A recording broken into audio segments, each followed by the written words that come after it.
Miss হবে না আপনার পছন্দের টিভি শো। দেখুন জি5 অ্যাপে একদম ফ্রি।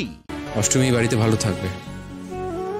আমার ঠাম্মি, আমার মা, আমার বোন অষ্টমীকে খুব ভালোবাসে। ওর এই বাড়িতে কোনো অসুবিধা হবে না।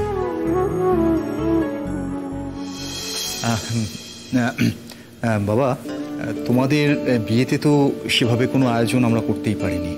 তা অষ্টমঙ্গলাতে তুমি যদি অষ্টমীকে সঙ্গে নিয়ে আমাদের বাড়িতে আসো, আমাদের তরফ থেকে অষ্টমঙ্গলায় তোমাদের দুজনকে নেমন্তন্ন রইল বাবা। কেমন? এসো। দেখো বাবা, যা হওয়ার তা তো হয়ে গেছে। আমার মেয়েটা যখন জেনে বুঝেই বিপদের মধ্যে ঝাঁপিয়ে পড়েছে, তখন শেষ দিন অবধি ওকে তো লড়াইটা চালিয়ে যেতেই হবে। আর বাপ হিসেবেও আমার কর্তব্য ওর পাশে দাঁড়ানো। ওর যা ভবিতব্য আছে বাবা, তাকে তো কোনোদিনও খণ্ডাতে পারবে না। শুধু তোমাকে একটা কথা বলার বাবা, যদি পারো আমার মেয়েটার পাশে একটু দাঁড়িয়েও। কেমন? দেখো, মা হিসেবে আমারও একটা কথা বলার আছে। সব মায়েরই তো সাদা লাভ থাকে মেয়ের বিয়েকে ঘিরে। আমার তো সেসব আর কিছুই পূরণ হবার নেই। যাই হোক, অন্তত অষ্টমঙ্গলার অনুষ্ঠানটা ভালোভাবে করতে পারলে আমরা একটু শান্তি পাবো। এই যা আসবে তো।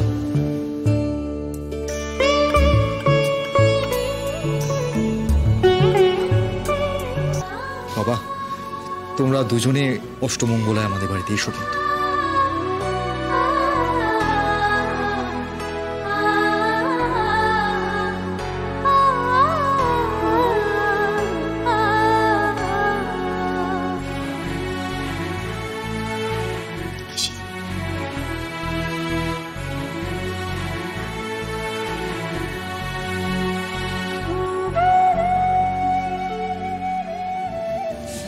আয়ুষ্মান বাবু, আপনাকে কিছু বলার আছে।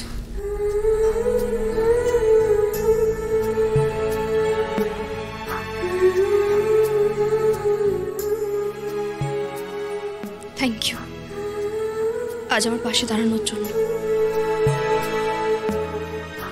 আপনি আমাকে কি মনে করেন অষ্টমী? এইটুকু ভদ্রতা, মনুষ্যত্ব আমার আছে, তার জন্য থ্যাংক ইউ বলবেন না। আর আপনি একটা কথা ভুল বললেন। আমি কিন্তু ঠিক আপনার পাশে দাঁড়াইনি। দুজন মানুষ অতিথি হয়ে এই বাড়িতে এসেছিলেন, যারা আমার বয়োজ্যেষ্ঠ এবং যারা অপমানিত হচ্ছিলেন, অসম্মানিত হচ্ছিলেন। আমি শুধুমাত্র তাদের পাশে দাঁড়িয়েছি। এই কারণে নয় যে তারা আপনার বাবা মা, এই কারণে নয় যে তারা আমার আত্মীয়, শুধুমাত্র এই কারণে, কারণ তারা আমার পরিচিত।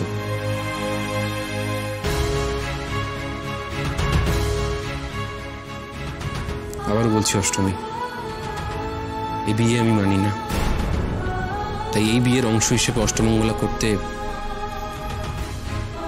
আমি আপনাদের বাড়ি যেতে পারবো না। এটা আমার অনুরোধ বলতে পারেন। যদি সম্ভব হয় আমায় ক্ষমা করে দেবেন।